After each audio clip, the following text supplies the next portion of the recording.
कोई भी बड़ा बीमारी हो, कोई भी बड़ा बीमारी हो या छोटा बीमारी, जी सर। छोटे बीमारी में ही हम लोग अगर ध्यान दे दें अनडाइजेस्टिव फूड पे, तो बड़े बिल्कुल बीमारी आने के कारण ही खत्म कर लेंगे हम लोग। बिल्कुल बिल्कुल।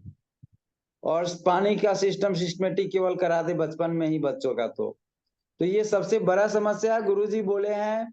सारे सभी बड़ी बीमारियों के कारण में अनडाइजेस्टिव फूड है।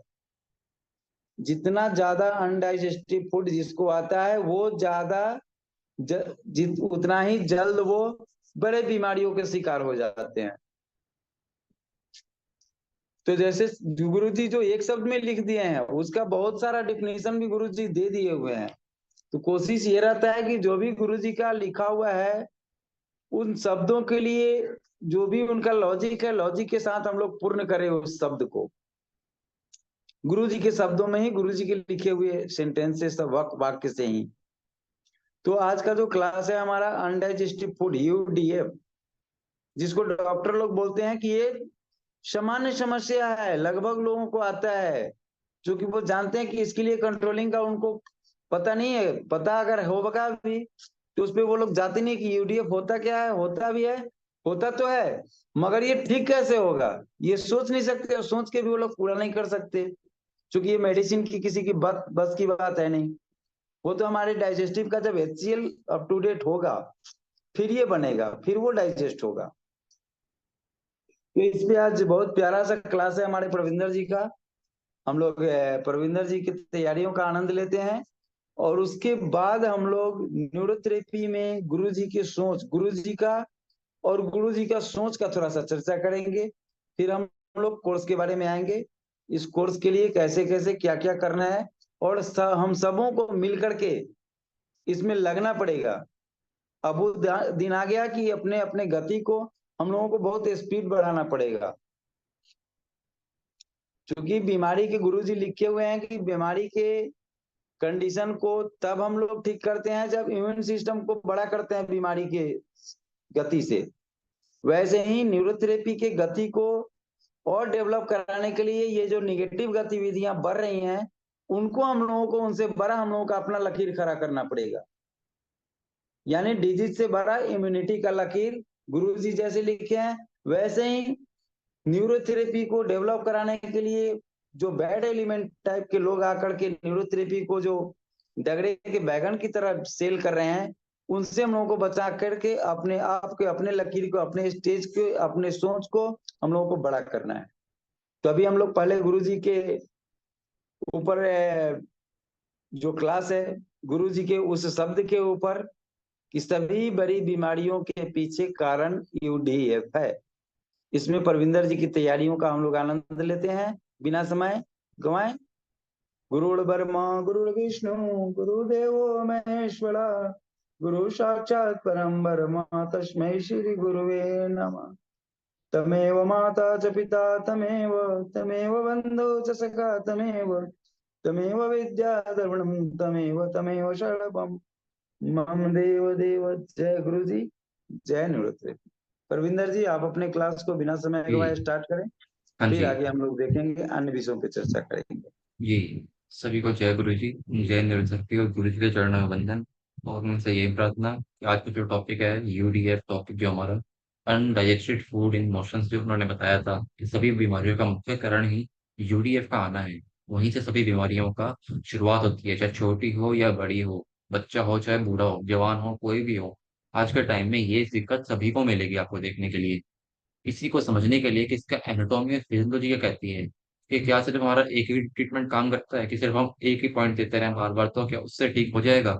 ये कितने कारण हो सकते हैं इसके।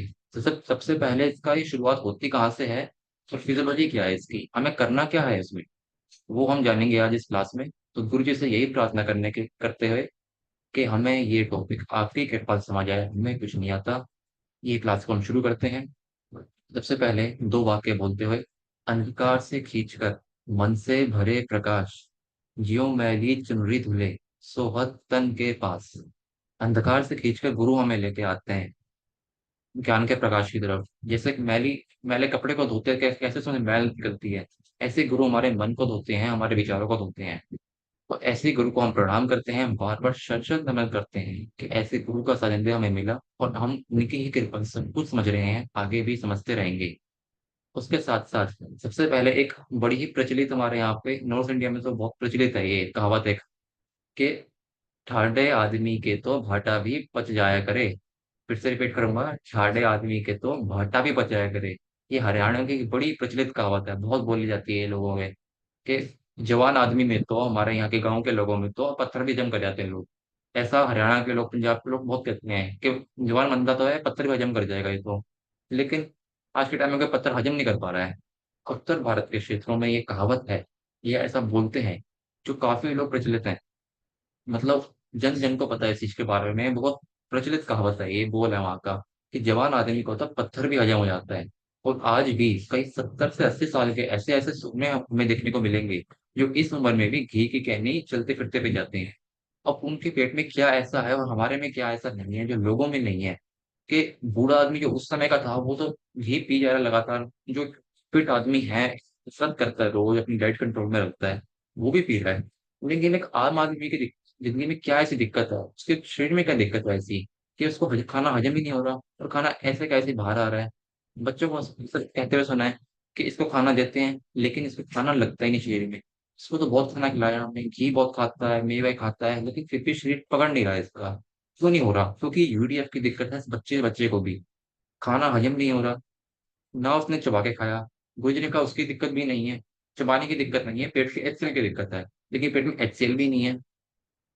अब एक बेस बनाते हुए बात को समझते हैं, पल्ले पड़ जाए बात हमारे, कि आम भाषा में हम कहते हैं कि पेट में अग्नि प्रज्वलित हो रखी है, जिसे हम खाना हजम करने के लिए इस्तेमाल करते हैं। और सामान्य रूप से हम इसे जठराग्नि के नाम से जानते हैं। आयुर्वेद में लिखा है, सब जगह लिखा है कि पेट में एक अग्नि प्रज्वलित होती है खाने के समय, जो कि खाना जब खाते हैं तो वो प्रज्वलित रहती है, जिससे खाना हमारा हजम होता है, हजम होना शुरू होता है। ऐसे ही जब कभी ईंटों की भट्टी अगर आपने कभी देखी हो, ईंटों की भट्टी होती है बड़ी, उसमें ईंटें बनती हैं। पहले ईंटें ढांचे में बनाई जाती हैं, फिर ईंटें बनती हैं, फिर ईंटों का भट्टा बनाया जाता है बहुत बड़ा, बीच में भट्टी रख के ईंटों को सुखाई जाती है, उनको हार्ड करने के लिए एक भट्टा बनाया जाता है, जिसके चारों ओर ईंटें रखकर उसे सुखाया जाता है।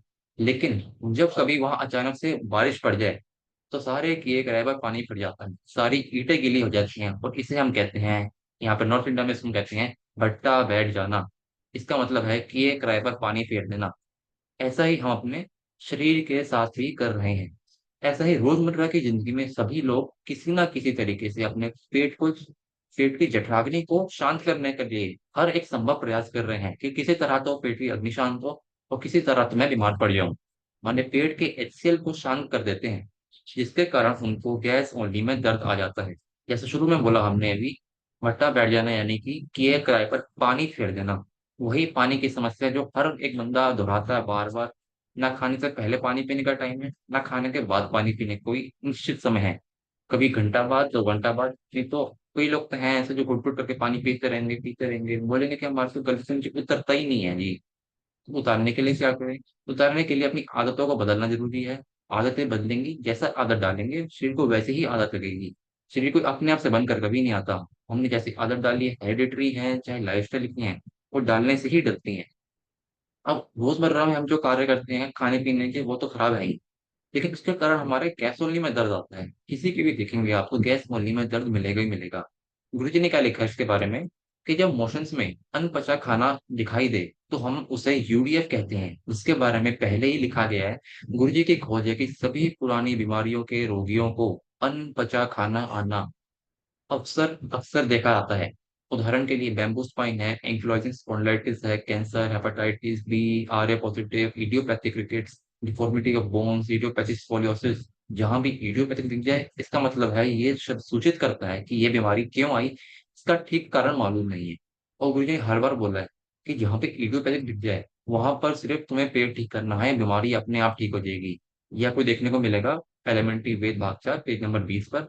लेकिन जो मैंने बताया अभी के इडियोपैथिक जहाँ दिखे वहां पर पेट ठीक करने से, जैसे गुरुजी बताते थे कि पेट ठीक करो, इडियोपैथिक जो भी बीमारी है वो अपने आप ही ठीक हो जाएगी, और ऐसा होगा भी। लेकिन गैस ऑनली और यूडीएफ आने में क्या संबंध है आखिर? लेकिन इसके लिए हमें पहले थोड़ा सा तो फिजियोलॉजी पढ़नी पड़ेगी, जाननी पड़ेगी कि होता क्या है सिस्टम के अंदर, कौन सा सिस्टम बढ़ गया, हमें ठीक क्या करना है? गैस्ट्रोनोलॉजी का दर्द तो निकाल दिया, लेकिन वो है क्या वहाँ पे? पोटेंसी क्या रखा हमारे ट्रीटमेंट की? सीधा आते ही इसको 6 गैस्ट्रोनोलॉजी ठोक दें, या फिर शुरू में धीरे धीरे करके ट्रीटमेंट दें? एक बार हमें देखना पड़ेगा कि हमारा डाइजेस्टिव सिस्टम शुरू होके कहाँ तक जाता है। खाना खाया, खाने से हमने मुंह में गया, लार से मिक्स हुआ, दांतों ने खाने को चबाया, स्मॉलर पीसेस में वो ब्रेक डाउन हुआ, इसोफेगस के द्वारा वो नीचे गया, स्टमक में आया। अब स्टमक के हम आगे देखेंगे, स्टमक से वहां पे HCl एसिड है, वहां पे बहुत सारे और वो एंजाइम्स है पचाने के लिए। वहां से वो जाता है स्मॉल इंटेस्टाइन में, डुओडेनम में जाएगा, वहां पेंक्रियाज काम करेगा। डुओडेनम से आगे सिक्रेटिंग प्रोजेस्टोकाइनिन हॉर्मोन्स होंगे, उनके अपने अलग कार्य हैं। फिर आगे एब्जॉर्प्शन का कार्य अलग है, उसमें से पानी खींचने का कार्य अलग है। तो इस तरह से हमारा पूरा डाइजेस्टिव सिस्टम ही एक बड़ा महत्वपूर्ण कार्य अदा करता है, एक यूडीएफ को पचाने के लिए, खाने को पचाने के लिए सिर्फ। इसमें एक्सेसरी ऑर्गन्स कुछ होते हैं, liver, gall bladder, pancreas, salivary glands, जो कि मेन गैस्ट्रो इंटेस्टाइनल ट्रैक्ट का पार्ट तो नहीं है, लेकिन उसमें इनका जो रोल है वो बहुत ज्यादा महत्वपूर्ण है, क्योंकि वो एंजाइम्स देंगे, बाइल जूस देंगे और अदर डाइजेस्टिव फ्लूइड देंगे। इसके कारण वो खाने को स्मॉल पीसेस में तोड़ेंगे, फिर उसको हजम करेंगे, उसको फिर एब्जॉर्प्शन होगा उसका। ऐसे करते करते एक बड़ा लंबा प्रोसेस है। इसमें सिर्फ एक ऑर्गन के कम काम करने से दिक्कत नहीं आएगी, पूरा ही सिस्टम बिगड़ा हुआ है अच्छे से। इसलिए हमें इसको समझना पड़ेगा एक बारी तो। ये पेट का एक डायग्राम है। पेट में पेराइटल सेल्स, चीफ सेल्स, जी सेल्स और म्यूकस सेल्स होते हैं। पेराइटल सेल्स क्या करते हैं? ये HCl एसिड और इंट्रिंसिक फैक्टर्स, यानी कि HCl एसिड से पेट में एसिडिक एनवायरनमेंट बनता है, जो कि पेप्सिनोजन को पेप्सिन में एक्टिवेट करता है और प्रोटीन के पाचन में मदद करता है। इंट्रिंसिक फैक्टर यानी कि B12 के साथ बाइंड होकर B12 एब्जॉर्प्शन में मदद करता है, यानी कि B12 अगर हम पार्क को भी देंगे, उससे पहले पेट का ठीक होना जरूरी है, क्योंकि हमारा पेट में जो इंट्रिंसिक फैक्टर है वो पहले ही B12 के जो मॉलिक्यूल्स हैं उसके साथ बाइंड हो जाते हैं, उसको अलग कर लेते हैं पहले निकाल के। वहां पे पेट का ठीक होना जरूरी आता है। फिर आता है चीफ सेल्स, पेप्सिनोजन, जो कि पेप्सिन का इनएक्टिवेटेड फॉर्म है, जो कि हाईली एसिडिक एनवायरनमेंट में यानी कि pH 1 या 3 में ही एक्टिवेट होगा। pH 1 या 3 में पेप्सिन में कन्वर्ट होकर प्रोटीन्स के बड़े मॉलिक्यूल्स को छोटे मॉलिक्यूल में कन्वर्ट कर देगा। फिर आते हैं जी सेल, यानी गैस्ट्रिन, जो हमें आपके HCl ट्रीटमेंट में देखने को मिलेगा 1 पॉइंट गॉल, लेकिन मिड पॉइंट पर। ये फाइलोरस के पास कुछ सेल्स हैं जो कि पैराइटल सेल्स को HCl सिक्रेट करने के लिए फंसाएगा। फिर आते हैं म्यूकस सेल्स। ये बड़ा महत्वपूर्ण है म्यूकस सेल्स को जाना। ये स्टमक की एक लाइनिंग है, जो कि स्टमक को आपके HCl के प्रभाव से जाती है, और ये लुब्रिकेशन प्रोवाइड करती है, यानी कि चिकनाहट देती है। ये खाना कहीं रगड़ ना खाए, कहीं अटके ना, स्मूथली आके जाए, इसके लिए हमारे म्यूकस सेल्स हमारे म्यूकस सिक्रिएट करते हैं, जो कि हम बलगम के नाम से जानते हैं आमतौर पर। और यही म्यूकोसा मेम्ब्रेन, जब हम ज्यादा दवाइयां खाएंगे तो यही खराब होती है। इससे मुख्य कारण यही है पूरे बॉडी में, वो भी। अब देखेंगे कि ऐसा भी हो सकता है कि रोगी को एल्कली की दिक्कत भी दिख रही हो, जो असल में नॉर्मल भी हो, लेकिन उसके पेट में एसिड की मात्रा कम होने से उसकी एल्कली नॉर्मल होने पर भी अधिक दिखाई देगी, क्योंकि लैक ऑफ हाइड्रोजन आयंस पहले भी हमने अपने क्लास में देखा है। ऐसे लोगों को चेक करने पर अक्सर गैस के पॉइंट पर दर्द होता है, एवं पूछने पर पता चलेगा कि उस रोगी को संडास में अनपचा खाना आता है। इसका अर्थ है कि स्टमक में रक्त का प्रभाव पर्याप्त नहीं है, जिससे HCl एसिड उचित मात्रा में नहीं बन रहा है, जिससे प्रोटीन्स ठीक से नहीं पचेंगे। दूसरी बात ये कि पेट की एसिड अगर pH 3 से कम होगी, तो ही वो सख्त एसिड मानी जाएगी। उसी से वो हमारे इम्यून सिस्टम को भी स्ट्रॉन्ग करेगी, क्योंकि एसिड के प्रभाव से जो भी खाना खाएंगे, खाने में अगर कोई भी बैक्टीरिया या वायरस होगा, तो एसिड उसको वहीं खत्म कर देगा। तो एक HCl एसिड के ठीक होने से इतना सारा हमें प्रोडक्शन प्रोवाइड होता है। इसका मतलब ये हुआ कि अगर आप किसी को यूडीएफ भी है, या आप मान लीजिए यूडीएफ नहीं भी है, तो ये हुआ कि शरीर में प्रोटीन से फैट्स का पाचन और अवशोषण ठीक से हो, और अगर इसी के साथ सभी ग्रंथियां ठीक से काम करें, तो शरीर में किसी भी केमिकल की कमी नहीं आएगी। अब खाना हजम हुआ, यहाँ से हजम भी हो गया, लेकिन आगे जाके एब्जॉर्प्शन होना चाहिए ठीक से उसका। आपने यहाँ पे खाना खा भी लिया, खाना यहाँ ब्रेक डाउन भी हो गया, इंटेस्टाइन में गया भी, अगर वहां जाके एब्जॉर्ब ही नहीं हुआ तो फायदा क्या होगा? फिर वो ऐसे कैसे निकल जाएगा? अगर आपने कुछ खाया, लेकिन वहां पे फैट्स एब्जॉर्ब नहीं हुए, या फैट्स का ब्रेक डाउन नहीं हुआ, वो हजम नहीं हुए, तो वो नहीं लगेगा शरीर को। अगर प्रोटीन ही डाइजेस्ट नहीं हुए, तो प्रोटीन प्रोटीन शरीर को नहीं लगेगा। तो इसे हर चीज का काम करना जरूरी है, क्योंकि हर चीज, फैट्स हो, प्रोटीन्स हो, लिपिड्स हो, पेप्टाइड प्रोटीन हो, सबका काम करना हमारे शरीर में जरूरी है, क्योंकि हर किसी से कोई ना कोई रॉ मटेरियल बनेगा, और उस रॉ मटेरियल से आगे हमारे कोई हॉर्मोन्स बनेंगे, चाहे एड्रेनल ग्लैंड के हो, चाहे पिट्यूटरी को, किसी के भी हो, बनने सब कुछ पेट से ही है। इसी के लिए सबका ठीक होना जरूरी, चाहे लीवर ही क्यों ना हो। अगर सभी ग्रंथियां ठीक से काम करें तो शरीर में जितने भी केमिकल्स बनते हैं उनकी कमी कभी नहीं होगी। इसलिए जो गुरुजी कहते हैं हमेशा कि अगर शरीर में प्रोटीन्स या फैट्स की जो पाचन है वो ठीक से होगा, शरीर में किसी भी तरह की बीमारी नहीं आएगी और किसी भी प्रकार का एंजाइम्स या हार्मोन की कमी नहीं होगी, जो शरीर में बीमारियों को आने का सबसे बड़ा कारण है।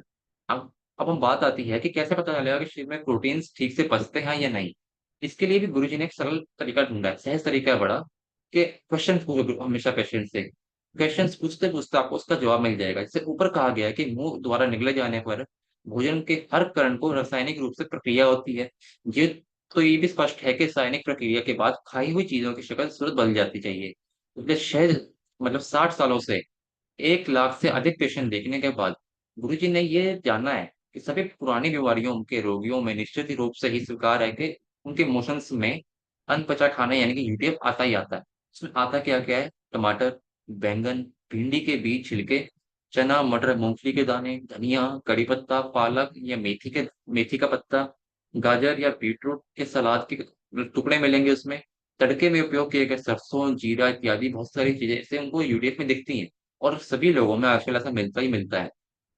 अब व्याख्या, पीछे के पन्ने से अब जब पेट में एसिड ठीक से बनेगी तभी पेट का पीएच या उससे नीचे ही जाएगा।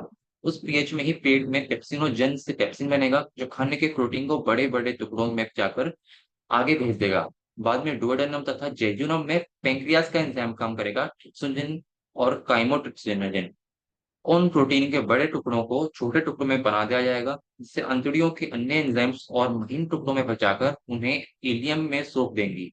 उस बचे हुए पदार्थों में जिन्हें न्यूट्रिएंट्स यानी कि पोषण तत्व तथा इलेक्ट्रोलाइट्स हैं, उसे लीवर और अन्य सेल्स में भेज दिया जाएगा आगे काम करने के लिए। एचसीएल ठीक से नहीं बने तो शरीर की कई सारे हॉर्मोन्स और एंजाइम्स नहीं बनेंगी।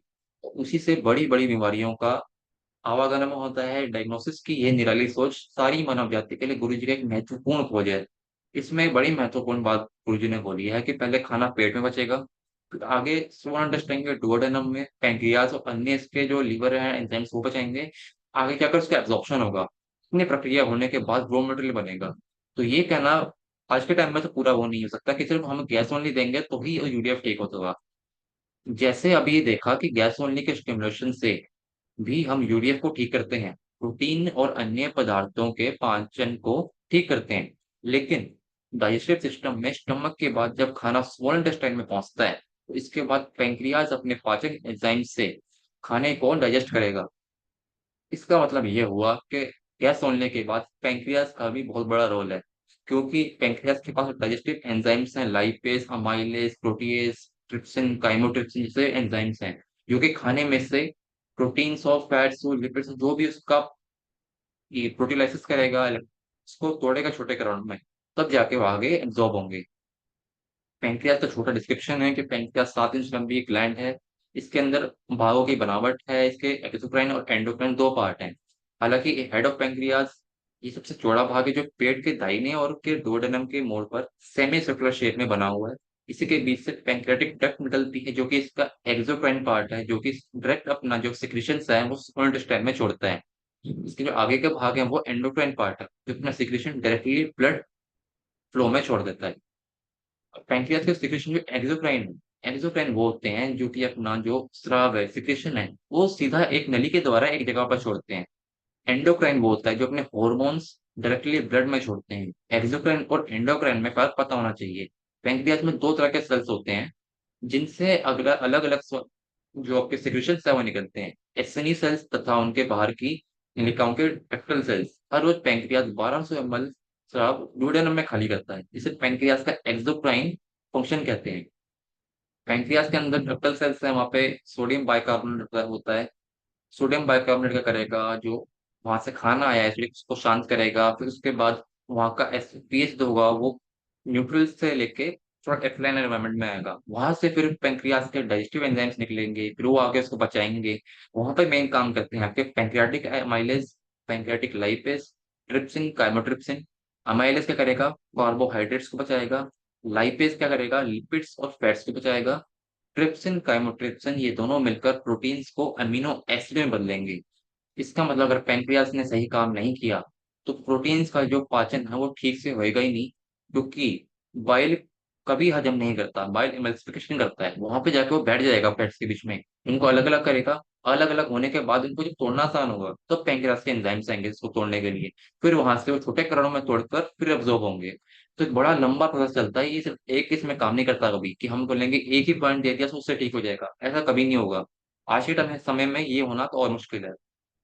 तो पैंक्रियाज के जो एंजाइम्स हैं, ये इनका मुख्य कार्य ऐसा है कि पैंक्रियाज के जो अमाइलेज है, ये हमारे जो स्मॉल इंटेस्टाइन है वहां पर छोड़ा जाता है डायरेक्टली। डुओडेनम में कार्बोहाइड्रेट्स के बड़े बड़े टुकड़ों को अत्यंत छोटे छोटे टुकड़ों में बचाकर उन्हें ग्लूकोज नामक रूप में बदल दिया जाएगा। यानी अगर लार ठीक से ना निकले तो कार्बोहाइड्रेट्स को पचाने का सारा बोझ पैंक्रियाज के ऊपर आएगा, क्योंकि कई लोग क्या करेंगे फटाफट ऐसे ही निकल जाएंगे। उस बात तो ठीक है कि वो एक्सेल पचाएगा उसको, लेकिन इसके अंदर उसका कार्बोहाइड्रेट स्टार्च में बदलने के लिए आपका सलाइवा चाहिए। पैंक्रियाटिक लाइपेज ये फैट्स के उपकरण को जो बाइल के चिपकने से रोक रखा है, बाइल ने चिपकने से रोका हुआ है इनको। अगर हम मान लो फैट्स ऐसे जुड़े हुए थे अपने से, तो बाइल वहां पे आया, उसने बीच में आके बैठ गया तो वो दो कण ऐसे अलग अलग हो गए। अब दो जब कण अलग हुए तो उनको तोड़ना आसान है। इसीलिए पैंक्रियास का जो लाइपेज है वो फैट्स का पाचन करता है, उन्हें तोड़कर फैटी एसिड या ग्लाइसरॉल नामक छोटे छोटे टुकड़े में बदल देगा। अगर बाइल ठीक से ना निकले तो पैंक्रियास का लाइपेज काम ही नहीं कर पाएगा, ऐसे व्यक्तियों को फैट्स नहीं बचेंगे और उन्हें तली चीज खाने से परेशानी होगी, खट्टी डकार आएगी। फिर एक बात निकल कर आती है कि पैंक्रियास से काम करने के लिए भी पहले बाइल का काम करना होना जरूरी है। सही समय पर जो आपका गॉल ब्लैडर है वो बाइल को सिक्रीट करे, जब तक बाइल सिक्रीट नहीं होगा फैट्स के कण अलग अलग नहीं होंगे और फैट्स का पाचन ठीक नहीं होगा। फिर एक बात निकल के आ जाती है यहाँ पे ये कि गोल का ठीक होना भी जरूरी है। ट्रिप्सिन तथा काइमोट्रिप्सिन ये दोनों प्रोटीन पचाने वाले एंजाइम हैं। ये मिलकर पेप्सिन द्वारा पचाए गए प्रोटीन के बड़े टुकड़ों को और भी छोटे छोटे टुकड़ों में बचाकर उन्हें अमीनो एसिड नाम के रूप में बदल देते हैं। जैसे जैसे खाना पचता जाएगा वह जेजुनम में आगे बढ़ते जाएंगे और फिर पाइलोरस खुलेगा और नया डोडेनम में आएगा।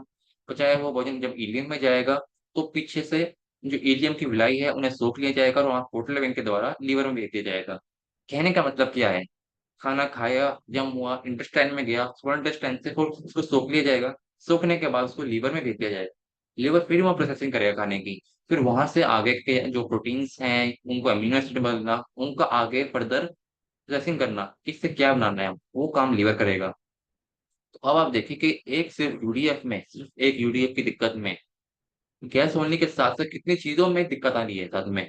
इसीलिए गुरु जी के जो भी ट्रीटमेंट है वो अकेले कभी नहीं होते आज के टाइम में, चाहे यूडीएफ ट्रीटमेंट भी हो, गैस होने के साथ साथ उसमें नीचे एनएन भी दे रखा है। एनएन में चाहे 8 पैन ब्लॉक किया हुआ है नॉर्मल फॉर्मूला में, लेकिन एनएन है हर जगह पे। जहां भी बचाने की बात आएगी, और वो बात अलग है कि पेशेंट को सिर्फ दिक्कत गैस ओनली में हो तो हम गैस ओनली ही देंगे। लेकिन हम जनरल बात कर रहे हैं कि क्या पॉसिबिलिटी है, क्या पॉजिटिव हो सकते हैं इसके। हर पॉसिबिलिटी का पता होना चाहिए हमारे को कि ये चीज भी हो सकती है। सिर्फ ये चीज ही नहीं होगी आज के टाइम में, लेकिन ये चीज हो सकती है, इसकी पॉसिबिलिटी जरूर है। वेगस नर्व द्वारा पैंक्रियास के कार्य का नियंत्रण, जैसे कि हम कोल्ड ट्रीटमेंट देते हैं वहां पर 10 मेडुला ये काम करता है कि वो सभी जो पाचन के जो ऑर्गन्स हैं उनको स्टिमुलेट करेगा और सही समय पर सही केमिकल देने के लिए उकसाएगा। इसीलिए हमारा जो 10 मेडुला 6 गैसाई 3 गोला वो इतना कारगर है, क्योंकि वो स्वर्ण से जो स्प्लिटिन और कोलसिस्टोकाइनिन है वो सही समय पर रिलीज करने के लिए उकसाएगा कि इस समय पर ये रिलीज होने चाहिए थे। अगर वो वहां रिलीज नहीं हुए, एसिड खाना वहीं पड़ा रहेगा, सोडियम बाइकार्बोनेट नहीं आएगा और उसको एसिडिटी की दिक्कत हो जाएगी, अल्सर्स हो जाएंगे, कब्ज बनती जाएगी। और इसमें देखेंगे कब्ज ही मेन कारण बनेगा इसका। तो इसका मतलब कि पैंक्रियाज भी अगर कम काम करेगा तो यूडीएफ की समस्या हो सकती है। इसलिए पेन पॉइंट और कंडीशन देखना ही बहुत जरूरी है।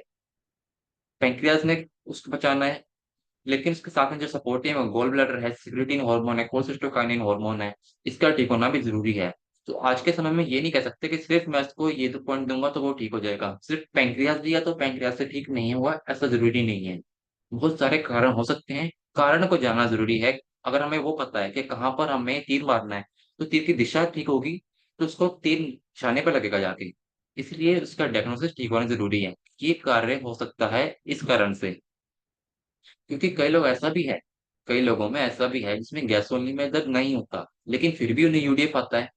और जो लोग फास्ट फूड खाया जाता है, बहुत ज्यादा खाते हैं जो लोग, उसमें जो केमिकल्स हैं वो हमारे सिस्टम को स्लो कर देते हैं, जिसके कारण कई बार पेशेंट को किसी पेन कोड में अधिक दर्द नहीं मिलता। कई बार थेरेपिस्ट भी देखता है कि इसमें दर्द तो है ही नहीं किसी में, लेकिन दूं क्या है इसको, में दिक्कत तो फिर भी है इसको। वहां पर क्वेश्चंस आते हैं कि तुम्हें दिक्कत क्या है, आखिर गैस बनती है, एसिडिटी बनती है, कब बनती है, उससे ये पूछना जरूरी है। जिसके कारण कई बार ट्रीटमेंट डिसाइड करने में कंफ्यूजन पैदा हो जाती है कि अब मैं क्या करूं, क्योंकि आज के समय में किसी को यूडीएफ ना होना ऐसा थोड़ा सा मुश्किल है कि किसी को दिक्कत हो ही ना, ऐसी समस्या तो लगभग सभी को है। तो गुरु जी के सिद्धांतों और फिजियोलॉजी को ध्यान में रखते हुए ट्रीटमेंट डिसाइड होना चाहिए। उससे क्वेश्चन पूछे जाना चाहिए कि तुम्हें दिक्कत कब से है और कैसे शुरू हुई। क्या तुम्हारा लेफ्ट लेग खराब था कोई, या फिर टेंशन रही है दिमाग में, या कोई ऑपरेशन हुआ क्या तुम्हारा, खाना पीना कैसा तुम्हारा, कब खाना खाते हो, कब सोते हो, कब सुबह का टाइम क्या है, शाम का टाइम क्या है, ये चीजें पूछना। खाने के बाद भारीपन या एसिडिटी होना, जो कब्ज की का बहुत बड़ी निशानी है। एसिडिटी क्या खाने से है, तला हुआ है या फिर छोले राजमा मटर खाने से है, जो प्रोटीन्स हैं। उससे पता चलेगा कि कौन सा सिस्टम कम काम कर रहा है इनका। क्या खाने से एसिडिटी होती है, पेट कितनी बार साफ होता है, या तो वो बोलेगा कि 3-4 बार हो जाता है, लेकिन 3-4 बार तो रुक रुक के हो रहा है उसका, एक बार ये पूरा साफ होना चाहिए। और हम देखेंगे कि इस सब की शुरुआत कब्ज से ही होगी, और पहले कब्ज को दूर करना सबसे ज्यादा ज्यादा जरूरी है। जो हर बार कहते हैं कि कब्ज ही रोगों की माता है, गुरु जी ने बोला है हर बार, रोगों की माता है कब्ज। कब्ज अगर ठीक है तो सब कुछ ठीक है। तो पहले कब्ज का ठीक होना जरूरी है। ट्रीटमेंट क्या देना चाहिए, बात आती है कि अब इतने सारी बात हो गई कि ये भी है वो भी है, लेकिन ट्रीटमेंट होना क्या चाहिए। अनुभव से ऐसा देखा गया है कि एक ही ट्रीटमेंट सभी में काम करेगा, ऐसा बिल्कुल भी नहीं है। कई किसी पेशेंट को एनएन देने से भी यूडीए बंद हो जाता है, क्योंकि जैसा भी हमने देखा कि गॉल ब्लैडर भी, पैंक्रियाज भी, ब्रेन जो है पैंक्रियाज पाचन करेगा प्रोटीन्स का, लेकिन इसके सपोर्टिव में भी ऑर्गन्स चाहिए बहुत सारे। उन सबको हम एनएन से ठीक बहुत आराम से कर लेते हैं। कई लोगों को सिर्फ गैस्ट्रोनलिक पॉइंट में दर्द होगा, या अकेले देने से लाभ दिखेगा। जैसे हम शुरू में दे सकते हैं 1 पॉइंट गैस ओनली या 1 गैस ओनली 6 पॉइंट। अगर कब्जी हो तो गैस ओनली के साथ हमेशा गैस सही जोड़कर ही देना है, कभी अकेले नहीं देना। क्योंकि जैसे भी, यदि भी हम कभी भी गैस ओनली के साथ गैसा ही देंगे तो कब्जी ना बढ़े, इसका ध्यान रखा जाएगा। तो गैस ओनली देंगे तो कब्जी बढ़ेगी, लेकिन गैसा ही इसको कंट्रोल कर लेगा। इसी के साथ साथ कई लोगों को पेट ठीक करने के लिए B12 फॉलिक एसिड ये एलएफपी फॉर्मूला देने से रिजल्ट अच्छे मिलेंगे, क्योंकि सभी स्मूथ मसल्स को काम कार्य करने के लिए आपके B12 की नियासिन थायमिन की जरूरत होती है। एलिमेंट्री वेद भाग 3 में लिखा गया गुरु जी ने पेज नंबर 81 पे कि पाचन संस्थान में नियासिन तथा थियामिन महत्वपूर्ण भूमिका निभाते हैं। ग्रंथियों से स्राव निकलने, बनने और उनको निकालने के लिए नियासिन जरूरी है। नियासिन की कमी से मसल्स में कमजोरी होगी, और ग्लैंड से काम कम करने से क्षमता कम हो जाएगी। मुंह तथा आंतों में इन्फ्लेमेशन आ जाएगी। थायमिन पेट की स्मूथ मसल्स के लिए जरूरी है। पेट तथा पाइलोरस के स्मूथ मसल्स की सही तरीके से कार्य करने के लिए वो सही तरह से खुले बंद हो, इसके लिए मेटाबोलाइट ग्लूकोज चाहिए। इसके लिए थायमिन जरूरी है। इसीलिए हर चीज को ध्यान में रखना जरूरी है कि हम पूरे टाइम एक ही ट्रीटमेंट ना देते रहें। और एक सबसे महत्वपूर्ण कारण जो हम हर बार डिस्कस करते हैं वो क्या है, साइड इफेक्ट्स ऑफ मेडिसिन के कारण स्टमक की लाइनिंग खराब हो जाना, जिससे स्वाभाविक रूप से ही पेशेंट के पेट में जो सिक्रेशंस है सब डिस्टर्ब हो जाएंगे, और गैस वाली मदद हमेशा बना रहेगा। इसके लिए हमारा बड़ा सिंपल ट्रीटमेंट है जो हम सभी को जाते हैं, वो कारण यही है कि इतना खराबी हो चुके हैं बॉडी में, वो एक ही ट्रीटमेंट से ठीक हो जाती है। वो है mild neutral treatment, point gall, point liver, point mucus into 6। ये बार लिवर 6 देने से भी गैस होने का दर्द उसी समय निकल जाता है, लेकिन कंडीशन के अनुसार देना है। ये देख के देना है कि उस दिक्कत कितने समय से है। अगर बहुत लंबे टाइम से है तो हम डायरेक्टली नहीं दे सकते, क्योंकि कई बार होता है कि हम डायरेक्टली दे देंगे एक ही पॉइंट को, तो वो नुकसान कर जाता है कई बार। हर पेशेंट में नहीं करता, लेकिन कुछ पेशेंट में किया है, इसलिए हम हमारा अनुभव है कि संभाल कर ट्रीटमेंट देना जरूरी है कि पेशेंट जो क्रॉनिक है उसको धीमे धीमे ही दिया जाए, या टॉपिंग से दें या फिर पॉइंट में दें, या फिर पहले लीवर से स्टार्ट करें, लेकिन स्टार्ट करना जरूरी है। इसीलिए जब भी ट्रीटमेंट देना है तो शुरुआत करनी है एनियन फॉर्मूला से, न्यूट्रलाइजर फॉर्मूला से। ये simple point gall, point liver, point gas only भी दे सकते हैं, गैस ओनली या लीवर भी दे सकते हैं। तो ऐसा अगर ट्रीटमेंट देंगे उसको कभी दिक्कत नहीं आएगी। इसलिए हर बार यही कहते हैं कि बीमारी में चाहे छोटी हो या बड़ी, हर बार पेट को ठीक रखना जरूरी है। अगर पेट ठीक है तो सब कुछ ठीक है। सभी में पेट ठीक करने से रिजल्ट आना शुरू हो जाएगा, चाहे छोटी हो या बड़ी बीमारी हो। तो इसी के साथ किसी भी समस्या का हल करने से पहले हमें उसके पूरी फिजियोलॉजी के बारे में पता होना चाहिए, जिससे कि हम फुल कॉन्फिडेंस और नॉलेज के साथ ट्रीटमेंट दे सकें। कहीं कंफ्यूज ना हो कि ये ट्रीटमेंट देने से कहीं ऐसा ना हो जाए या वैसा ना हो जाए कि अगर मैंने ये ट्रीटमेंट दिया तो कहीं इसको ये दिक्कत तो नहीं हो जाएगी। तो ये बात हमें पहले से पता है, जब ट्रीटमेंट डिसाइड करें और ऑन द स्पॉट वहीं के वहीं ट्रीटमेंट डिसाइड किया, वहीं के वहीं पेशेंट को रिलीफ भी मिल गया। इसीलिए हर चीज की परफेक्ट नॉलेज होना जरूरी है, चाहे हमारे न्यूरोथेरेपी सिद्धांत हो या फिजियोलॉजी हो। दोनों को साथ लेकर चलेंगे तो बहुत ही अच्छा रिजल्ट आएगा आज के समय में। इसी को समाप्त करते हुए दो शब्द बोलते हुए कि गुरु की कृपा को शिष्य पर पूर्ण हो सब काम, गुरु की सेवा करत ही मिले ब्रह्म का धाम। इसी के साथ गुरु जी को धन्यवाद, सबका धन्यवाद, परमात्मा का धन्यवाद। जय गुरु जी, जय न्यूरोथेरेपी, सबका धन्यवाद।